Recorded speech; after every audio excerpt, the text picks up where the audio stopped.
మరి మీకోసం తప్పకుండా అక్కడ ఉద్యోగాలు వచ్చేటట్టు చేసే బాధ్యత కూడా మేము తీసుకుంటాం. తప్పకుండా పరిశ్రమలతో మాట్లాడతామని చెప్పి కూడా నేను మీకు విజ్ఞప్తి చేస్తా ఉన్నా. అట్లాగే ఇక్కడికి వచ్చేటప్పుడు నాకు మడికొండ దగ్గర అక్కడ రాంగ కుడివైపు చూస్తే వినయ్ భాస్కర్ అని అడిగిన, రాజన్ అడిగిన, అన్నా ఇదేంటిది అంటే ఆనాడు కేసీఆర్ గారు సూరత్ కు వలసపోయిన మన కార్మికులను, శ్రామికులుగా పోయిన వాళ్ళను పారిశ్రామికులుగా తిరిగి వచ్చేందుకు దాదాపు 100 ఎకరాలలో అక్కడ అద్భుతమైన షెడ్లు కట్టి వాళ్ళకల్లా మొత్తం వసతి ఇంతజాం చేసి వాళ్ళ కోసం మడికొండ దగ్గర ఒక సౌలత్ అరేంజ్ చేసిండు. మరి చాలా అయిందా, పని చేస్తుందా అన్న అంటే ఎక్కడన్నా మన ప్రభుత్వం పోయినాక పట్టించుకున్నోడు లేడు, అడిగినోడు లేడు. వాళ్ళకి ఎక్కడ కమిషన్లు వస్తాయో గది చూస్తున్నారు తప్ప రైతు పట్టి లేడు, మహిళ పట్టి లేదు, పరిశ్రమ పట్టి లేదు, ముసలోళ్ళను పట్టించుకున్నది లేదు. కేవలం పైసలు ఎట్లా సంపాదించాలన్న యావ తప్ప ఇంకోటి లేదు. ఇప్పుడు దాన్ని కూడా మర్చిపోయిందని చెప్పింది. నిజంగా బాధ అనిపించింది. అట్లాగే ఇప్పుడు ఇక్కడికి వచ్చిన తర్వాత నిజంగా నాకు ఆశ్చర్యం అనిపించింది. ధర్మారెడ్డి గారు చెప్తా ఉన్నారు, గృహలక్ష్మి పథకం కింద 3000 ఇండ్లు అన్నాడు కేసీఆర్ గారి ప్రభుత్వం ఉన్నప్పుడు పరకాలకు మంజూరైతే వాళ్ళందరూ అక్కడక్కడ పొక్కలు తవ్వుకున్నారు, అక్కడక్కడ స్లాబులు వేసుకునే దాకా, గోడలు లేపేదాకా పోయింది. ఇలా వాళ్ళందరినీ సతాయిస్తా ఉన్నారు. అరే మీరు దానికి కావాలంటే పేరు మార్చుకోండి, గృహలక్ష్మి పేరు మార్చుకొని ఇందిరమ్మని పెట్టుకుంటారా, సోనియమ్మని పెట్టుకుంటారా, ప్రియాంక అని పెట్టుకుంటారా, లేకపోతే రేవంత్ రెడ్డి బిడ్డ పేరు పెట్టుకుంటారా, ఏదోడు పెట్టుకోర్రా. దా పేదోళ్ళ కడుపు ఎందుకు కొడుతున్నారు మీరు, వాళ్ళకెందుకు మీరు ఆగం చేస్తున్నారని చెప్పి ధర్మారెడ్డి గారు మరి అడిగితే స్పందన లేదు. కోర్టుకు పోయిండు మీ అందరి తరఫున, కోర్టుకు పోయి కొట్లాడితే కోర్టు కూడా చెప్పింది ఏదో రకంగా వీళ్ళని ఆదుకోవాలని చెప్తే ఇప్పటిదాకా దాని మీద కూడా స్టడీ సపోర్ట్ లేదు. ఈ ప్రభుత్వాన్ని వదిలిపెట్టాం, అసెంబ్లీలో గాని ఈ మండలిలో గాని తప్పకుండా నిలదీస్తాం. మరి ఎక్కడికక్కడ ఈ జిల్లా ఇన్ఛార్జ్ మంత్రి కూడా గృహ నిర్మాణ శాఖ మంత్రి ఉన్నాడు, ఆయనను కూడా కలుస్తాం, ఆయనను కూడా అడుగుతాం. పరకాలలో ఉండే ఆ 3000 మంది గృహలక్ష్మి లబ్ధిదారులు ఎవరైతే ఉన్నారో వాళ్ళకు న్యాయం జరిగేదాకా మేమందరం కూడా మీ ఎంబడ ఉంటాం, ఎవరు భయపడొద్దని చెప్పి కూడా నేను కోరుతా ఉన్నా. ఇంకొక మాట కూడా మీకు నేను చెప్పాల్సిన బాధ్యత ఉన్నది. ఇవాళ రేపు కాంగ్రెస్ వాళ్ళు ఇంకోటి నేర్చుకున్నారు, 6 గ్యారెంటీలు అని చెప్పి గారడీలు చేసి మొత్తానికి అందరినీ బురిడి కొట్టించి ఆగం చేసింది. ఇక్కడ మా ఆడబిడ్డలు ఉన్నారు. ఏం చెప్పిండు రేవంత్ రెడ్డి అన్నాడు, ఇంట్లో ముసలోళ్ళు ఉంటే ముసలోళ్ళకి పెన్షన్ ఎంత అన్నాడు, కాంగ్రెస్ వస్తే ఎంత అన్నాడు, 4000 ఇస్తా అన్నాడు. కేసీఆర్ ఒక ముసలోనికో ఇస్తుండు, లేదా ముసలవ్వకి ఇస్తుండు, నేను వస్తే ఇద్దరికి ఇస్తా అన్నాడా లేదా? అత్తకు 4000, కోడలకు 2500 ఇస్తా అన్నాడా? పడ్డాయా మరి కోడల ఖాతాల? పరకాలలో ఏమైనా స్పెషల్గా ఇచ్చిండా ప్రకాష్ రెడ్డి? ఇయలే కదా. ఎంత బాకీ ఉన్నాడు మరి మీకు?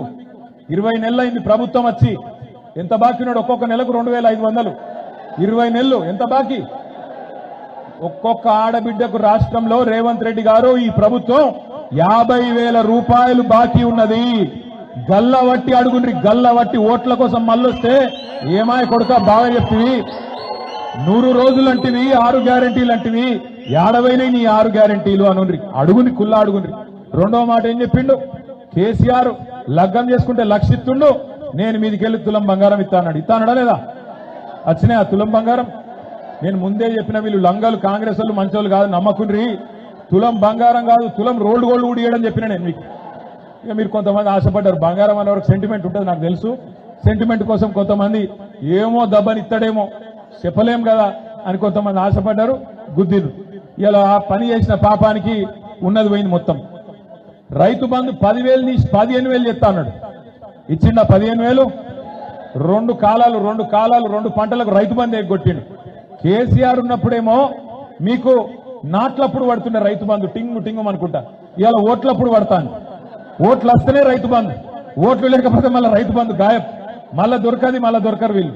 ఒకసారి పార్లమెంట్ అప్పుడు వేసిండు, ఇప్పుడు మళ్ళీ పంచాయతీ ఎలక్షన్లు ఉన్నాయి కాబట్టి మళ్ళీ డబ్బల ఓట్లు పడాలి కాబట్టి మళ్ళీ నిన్న మొన్న వేసి ఇక చేసుకోపోయి సంబరాలు అంటుండు.